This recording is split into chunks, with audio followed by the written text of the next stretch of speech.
Muy buenas, queridos amigos, bienvenidos a La Cuarentena, la Iglesia Te Oxigena. Hoy tenemos un invitado muy especial, el padre Apollinaire Chivaca, desde la República Democrática del Congo, con una experiencia de vida y una experiencia de fe impresionante que puede tocar nuestros corazones y que nos muestra también cómo ayudar a la Iglesia tiene también muchísimos frutos en muchísimas personas. Escuchemos el testimonio del padre Apollinaire. Muy buenas, queridos amigos de la cuarentena, bienvenidos a este momento tan especial, a este episodio, digamos así, de encuentro con un sacerdote que ha entregado su vida durante muchos años y que también ha padecido, digamos, las dificultades de la persecución religiosa. Tenemos con nosotros al padre Apollinaire Sivaca de la República Democrática del Congo. Padre Apollinaire, bienvenido a la cuarentena. Muchas gracias, Padre. Gracias por estar con nosotros. Yo quisiera que comencemos un poquitico para situarnos. Usted sabe, nosotros estamos, para que los que nos ven, estamos en Colombia, Suramérica, en una región aparentemente distante del África, aunque digamos que hoy día las barreras por estos medios digitales se hacen menores, pero desde luego sería muy lindo para que nos situemos un poco, Padre. ¿Quién es el Padre Apolinar? ¿De dónde viene? ¿Cómo surge un poco su vocación? Vale, vale, como lo has dicho, me llamo Apollinaire Chivaca, soy oriundo de la República Democrática del Congo. El Congo son 2.500.000 kilómetros cuadrados, más o menos Eso cinco hagámonos veces. que es el Sí, doble, 2 veces y media el tamaño de Colombia. Para los que nos Colombia. ven, Colombia es muy grande, o sea, el Sí, Congo es casi los países más grandes de África, ¿verdad? sí, es el segundo más grande de África, después de Algeria. Entonces, yo soy de una provincia del centro que está a casi 1 hora y media de avión, unos 1.500 kilómetros de Kinshasa. En octubre cumplo 53 años. Soy sacerdote desde 1994 y hace poco, el 1 de agosto, celebré el 26 aniversario de mi ordenación sacerdotal. Vengo de una familia cristiana católica, pero soy de la segunda generación de los católicos de mi familia, porque mi abuelo, que murió en 1972, no era católico, no era cristiano. Él siguió con la religión tradicional. Pero mis padres, ya adolescentes, sí se convirtieron, se hicieron católicos y cuando se casaron como católicos y nosotros nos han educado como católicos. La vocación sacerdotal, que sepa, la mía viene muy temprana. Mi madre siempre me dice que el día que me bautizaron, el 9 de noviembre de 1967, me consagró a la Virgen María y que muy temprano, a los 4 o 5 años, ya decía que iba a ser cura. Así que hasta hoy aquí estoy y contento de ser, de No, vivir pues esa gracias por ese vocación. resumen tan claro y tan preciso y tan sucinto. Me llama la atención eso primero. Claro, Sí. África, digamos, en muchos aspectos, me imagino, y esto lo digo desde mi ignorancia y desde ese luego, en ese sentido, cualquier precisión que usted me haga es bienvenida. Em, Esto que decías, ¿no? Está la religión tradicional. Entonces, tu padre, porque si eres segunda generación, ¿cómo Sí. recibe la fe? ¿Cómo es ese momento de encuentro con la fe que luego permea a las generaciones posteriores? Ahí es la complicidad que en África, por lo menos en el caso de mi padre y de muchos, ha existido entre escolarización y conversión a la fe cristiana. En mi país, los misioneros belgas, han tenido un papel muy importante en el servicio social. Entonces, eran responsables de la escolarización y muchos chicos, muchas chicas de aquella generación que iban a la escuela acababan descubriendo a Cristo, no forzados, no, sino en un camino de descubrimiento a través de la caridad de los misioneros. Como se dice, la caridad abre las puertas al Evangelio. Entonces ellos iban a la escuela, que está a unos 7 kilómetros de su pueblo, estudiaban sin condiciones, pero poco a poco hicieron ese camino de conversión y descubrir que Cristo podía entrar en su vida y tener ese papel importante. Y más o menos es lo que la iglesia sigue haciendo en muchos de los pueblos, por lo menos en mi zona. La iglesia es el estado sin el cual no hay vida. Y ese servicio de la sociedad lleva a mucha gente a la conversión. Yo te puedo contar una anécdota. En un pueblo, cuando terminé mis estudios aquí en España en 2002, el obispo que me había pagado, que me había acogido en su diócesis, porque mi beca era de ACN, el obispo que me dio un dinero para construir una escuela y un centro de salud. Lo hice en un pueblo. Y al ver eso, el jefe de esa tribu, que no era católico, él y toda su tribu se convirtieron a la Iglesia Católica, solo por ese testimonio. Y ha sido el caso de mi padre. ¡Wow! ¡Qué Mm. maravilla! O sea, estamos... Ahora, querido padre Apolinero, digamos, estamos, digamos, como lo que cuentas lo remite a uno como a los hechos de los apóstoles, ¿verdad? Porque por un lado, la Sí, fuerza de la predicación a gentes, de esa primera anuncio que, como decían allí en los hechos de los apóstoles, se convirtió él y su familia, él y su sí, grupo y su tribu. sí, sí, Pero también lo sé, como San Pablo y como los primeros cristianos, el que tiene por una parte esa fuerza y la gracia del Espíritu Santo para la conversión, por otra parte también ha tenido que padecer la persecución. Sé que has tenido que padecer la persecución, pero antes de preguntarte eso, quiero situar un poco, porque, sí.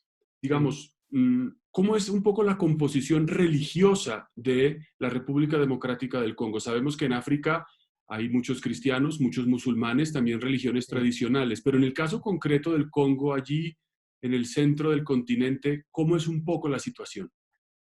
Vale, el Congo es actualmente el primer país católico de África, el que tiene el gran número de los católicos en África.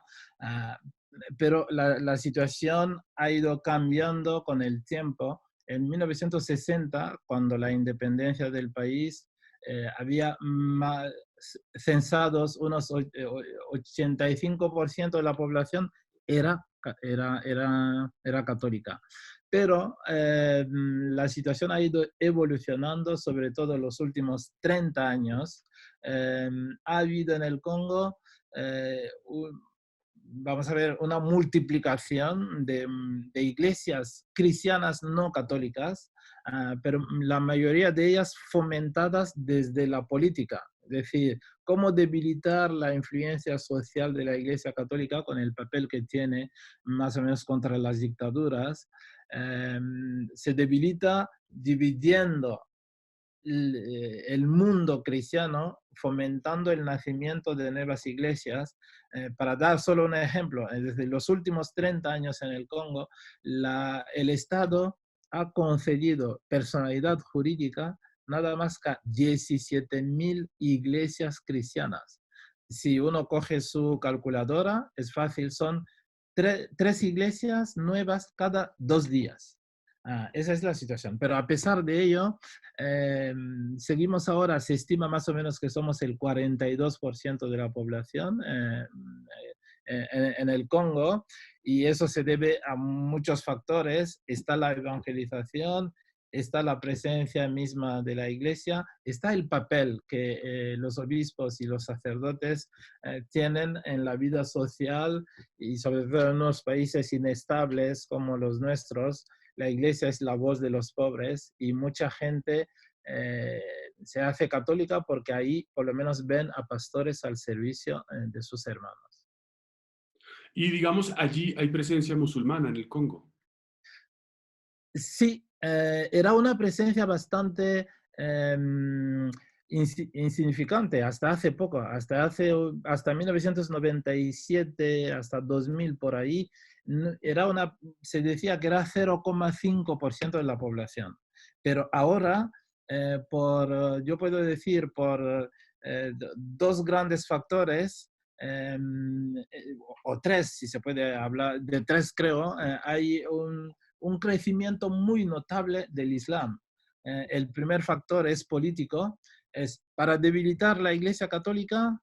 Los políticos congoleños han ido promocionando no solo sectas cristianas, pero también el Islam. Hemos tenido a un presidente que de repente se declaró musulmán. Cuando había cultos oficiales por la independencia, fiestas nacionales, iba a rezar donde los musulmanes. Entonces, eso ya políticamente da fuerza a esa comunidad y atrae a gente porque esa comunidad llega ya a ser como un centro de poder. El segundo factor es la conquista, la nueva conquista islámica de África y que va con dinero. Así que desde los grandes países del petróleo se financia sistemáticamente el crecimiento del Islam en el Congo. Y ahí las conversiones se pagan. Vamos a ver, un maestro de escuela primaria cobra, por ejemplo, $50, el equivalente de $50 americanos al mes, pero si se convierte, cada lunes recibe $5 por miembro de su familia convertido. Entonces, una familia de 6 miembros, eso quiere decir $30 cada semana. Por tantas semanas es un dinero que entra en casa. Entonces, hay un dinero invertido para promocionar el Islam en un contexto de pobreza. Y luego el tercer factor es la ONU. El Congo ha sido un país inestable. Desde 96 hemos tenido una guerra que hasta 2002 más o menos ha causado la muerte de entre 6 y 12 millones de personas. Las estadísticas no son las mismas, manejadas no son las mismas, pero bueno, ahí están la cifra entre 6 y 12 millones de personas. Ahora, en el Congo tenemos los cascos azules de la ONU, como los países cristianos de Europa principalmente ya no quieren arriesgar las vidas de sus militares en terrenos de guerras, son los países un poquito más pobres que mandan a sus militares.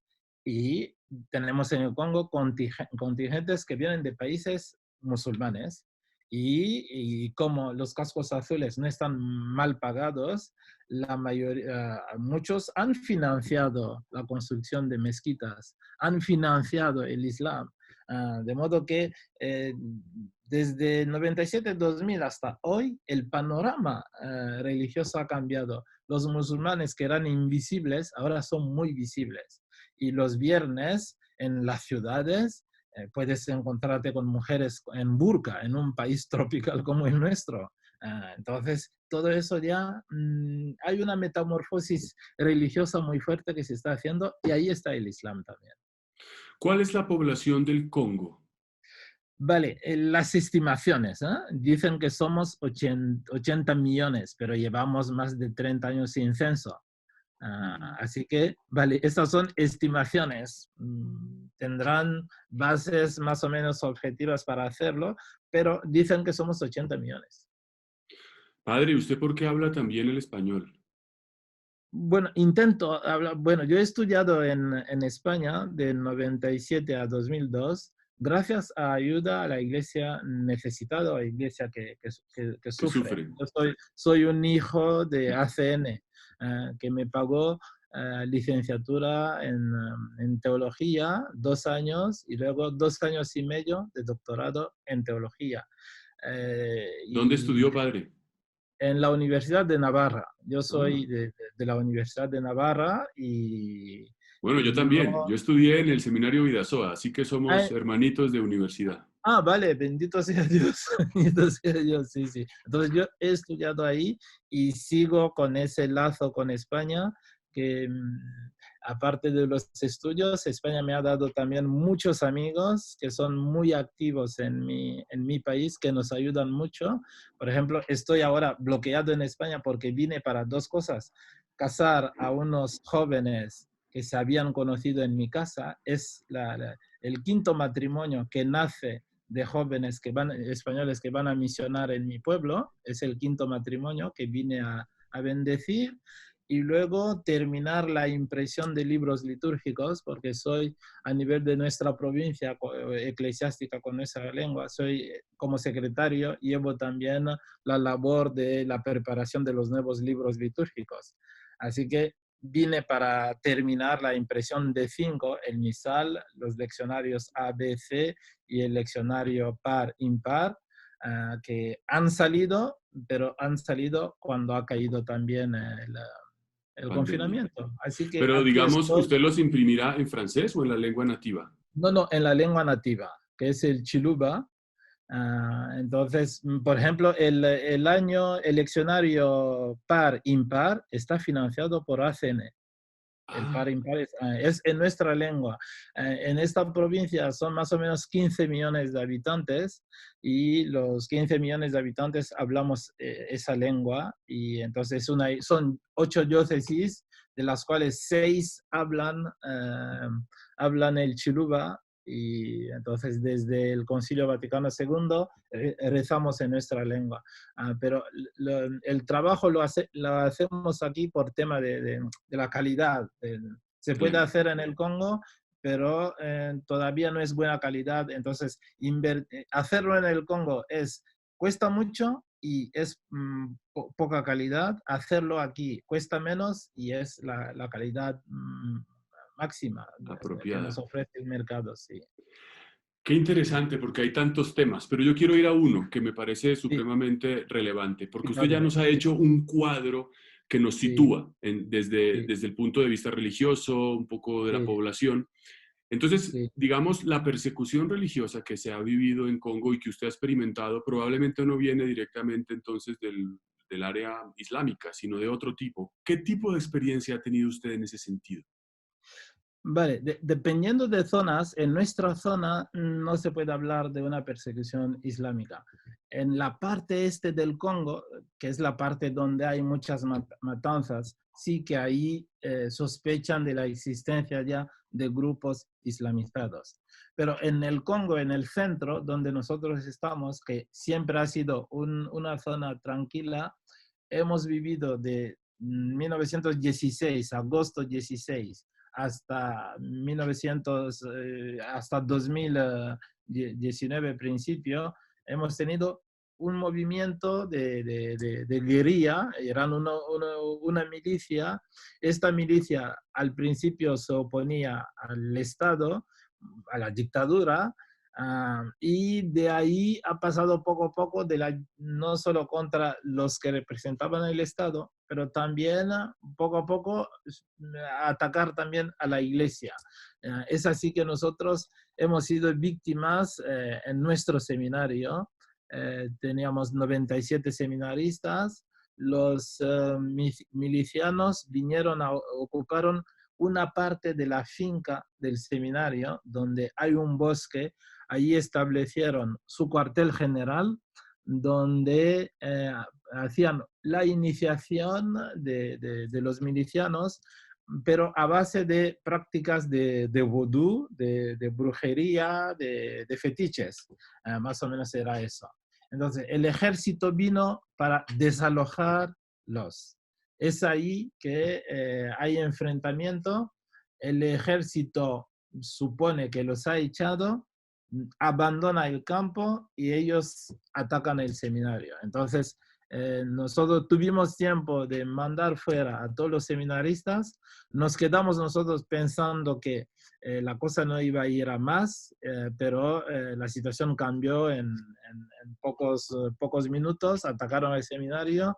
Nos fuimos a refugiarnos en un monasterio vecino. Afortunadamente no llegaron ahí, pero eh, destruyeron la casa, la residencia de las hermanas que llevan la administración del seminario, destruyeron todo lo que era habitación de los sacerdotes, quemaron lo que podían quemar, no tocaron a la capilla del seminario, pero la capilla de la residencia de las monjas sí que ahí profanaron el cuerpo del Señor, quemaron lo que podían quemar.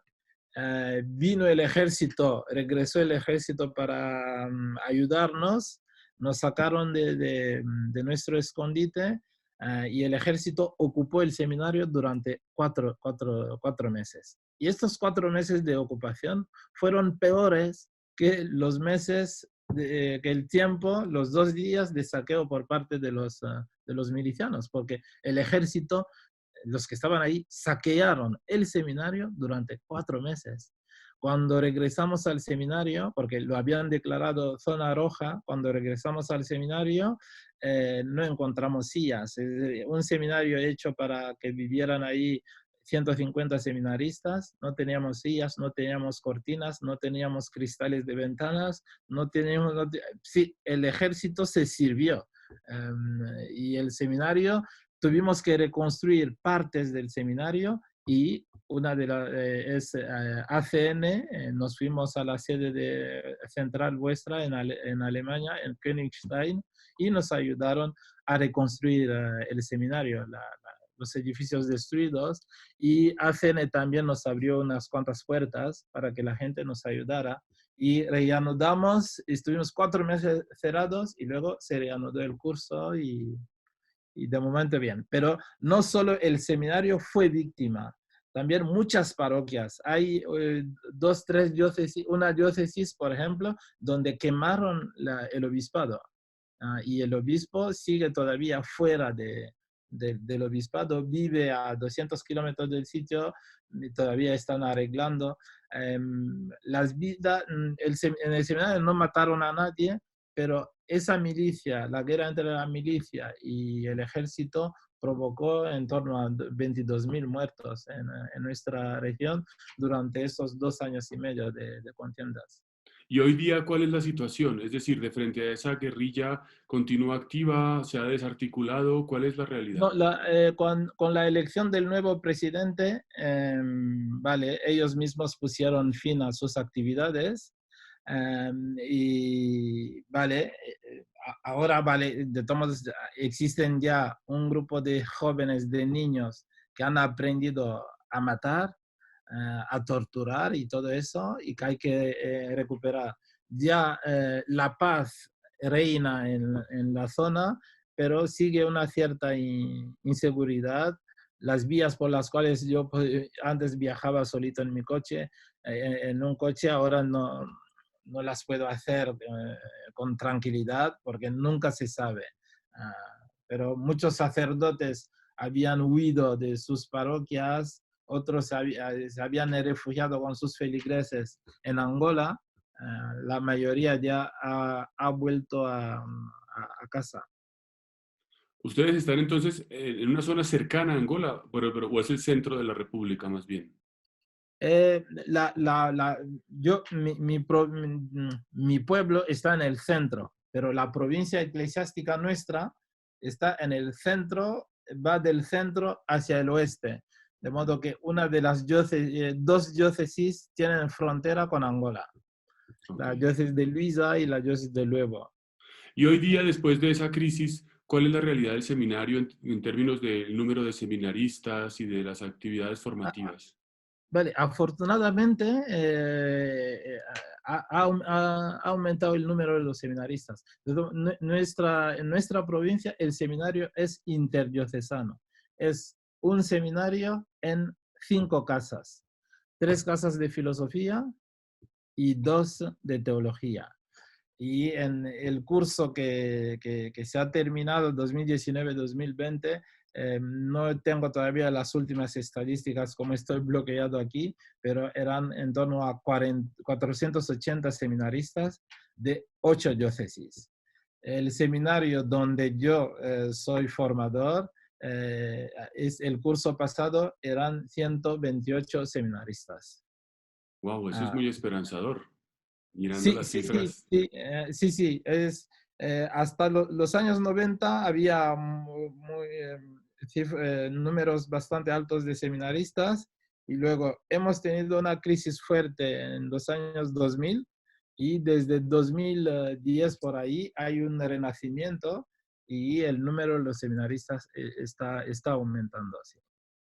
Y el seminario funciona también gracias a ACN. Es decir, nosotros disponemos, Roma, la Santa Sede nos ayuda cada año con el 40% del presupuesto. las diócesis dan 30% y el 30% el seminario lo tiene que buscar entre el trabajo de los seminaristas. Nosotros cada semana tenemos 10 horas de campo con los seminaristas para la producción y luego hay que pedir también a organismos y uno de los organismos que más nos ayuda es ACN. Es ACN que ayuda a los seminaristas para tener los estipendios para la celebración de la Eucaristía, pero también apoya el programa de comida para los seminaristas. Qué maravilla esto que nos está contando. Bueno, padre, y finalmente, porque bueno, creo que nos ha dicho algo que realmente es estimulante. Sí. Em, Aquí en Colombia, pues estamos, bueno, le preguntaría yo, dos preguntas, bueno, una antes de la última. ¿Usted cómo se vive la realidad de la pandemia en el Congo? ¿Cómo? Porque esto está en España bloqueado, tal, y allí, digamos, creo que ha pasado lo peor, aunque ha habido algún rebrote. Sin embargo, en Sí. África, en su tierra, ¿cómo se vive esta realidad? Vale, estoy bloqueado aquí, pero todos los días ahora con WhatsApp, con todo eso, es fácil comunicar y seguir la situación sobre el terreno. Hay que decir que hemos pasado mucho miedo. Es verdad que estamos acostumbrados al sufrimiento, es decir, la muerte, las pandemias, las enfermedades hacen parte desgraciadamente, de nuestra historia ahí en el Congo y en África en general. Así que estamos acostumbrados. Pero el miedo lo hemos vivido viendo lo que estaba pasando a Occidente, porque Occidente vale, el concepto Occidente aquí implica implica Colombia, implica Estados Unidos, todos los grandes, los países más desarrollados que los nuestros. Cuando veíamos como lo que ellos estaban viviendo, el miedo era, ¿y nosotros qué? Si puedo aplicar la palabra de Jesús a las mujeres de Jerusalén, lo que estaba pasando al árbol verde nos ha asustado a nosotros que somos el leño seco. Entonces, eso era nuestro miedo. Pero gracias a Dios, sí que ha habido víctimas, pero las cifras no han sido las que temíamos. El Congo, estimaciones 80 millones de habitantes, en 4 meses y medio de pandemia, solo se tiene diagnosticado en torno a 8.000 casos, 8.000 personas infectadas, de las cuales han muerto en torno a 280, es decir, menos de 300 muertos en 4 meses y medio, es un milagro. Y el porcentaje de curación es bastante alto. Entonces, esto son las cifras. Pero esa pandemia nos ha ayudado no solo a tomar conciencia de nuestra fragilidad. África tenemos el ébola, tenemos malaria, tenemos todo eso. Entonces, esa conciencia la tenemos, pero también es descubrir la fragilidad de nuestros países. Quiero solo dar un ejemplo. Yo, gracias a ayuda a la iglesia necesitada y a muchos que nos apoyan, en mi pueblo hemos construido, hemos inaugurado hace poco un hospital de 100 camas, porque soy responsable de una pequeña asociación que recibe ayuda a la iglesia necesitada. Ha ayudado esa asociación a tener una emisora que acaba de cumplir 10 años. Entonces, este hospital de 100 camas, que es un hospital más o menos el mejor de la zona, es el único que tiene un respirador. De modo que si tenemos el coronavirus en mi pueblo, en una comarca de 1.400.000 habitantes, según estimaciones, solo tenemos un respirador. Eso puede ser una imagen que nos dice cuál es nuestra situación. Es la situación de unos países que a pesar de tener tantos recursos, tantas posibilidades de vivir bien, son países totalmente desprovistos. ¿Por qué? Por la malicia del ser humano. Nuestros políticos, y la mayoría son cristianos, son creyentes, nuestros políticos nunca han conseguido construir un equilibrio entre sus intereses legítimos y el interés superior que es el bien común de nuestro pueblo. Vaya, eso es absolutamente claro. Sí, Y finalmente, padre Apoliner, sí, claro. usted piense en la mayoría de las personas que lo están viendo, están Sí, encerradas desde Colombia es uno de los países que ha mantenido el confinamiento más prolongado. Llevamos a sí, completar 5 meses. sí, Eh, Personas que llevan mucho tiempo en sus mismas casas sin poder salir, sí, evidentemente no en la misma situación quizás del África, pero a una persona que está en esa situación, y sí. por supuesto usted con su testimonio nos ha ilustrado, ¿usted qué le diría? ¿Qué mensaje le enviaría? ¿Qué palabra le diría desde su experiencia y su corazón? Vale, yo creo que es difícil dar una lección a alguien que está en su situación, pero yo le hablaría de la mía. Yo vine aquí para pasar 6 semanas muy bien contadas y ya llevo 6 meses. Ese tiempo, que es un tiempo duro, que es un tiempo de alejamiento de los míos, que es un tiempo de preocupación, ha sido para mí un tiempo también del descubrimiento de la grandeza del corazón del ser humano. Estos 6 meses los he acogido, los he pasado acogido por amigos, que esos no son tiempos para acoger a la gente. Todo el mundo se encierra, limita su círculo de vida, pero yo los he pasado acogido por amigos. Y este tiempo para mí ha sido un tiempo de gracia. Es un tiempo duro, pero yo creo que, como se dice en español, Dios escribe derecho sobre renglones torcidos.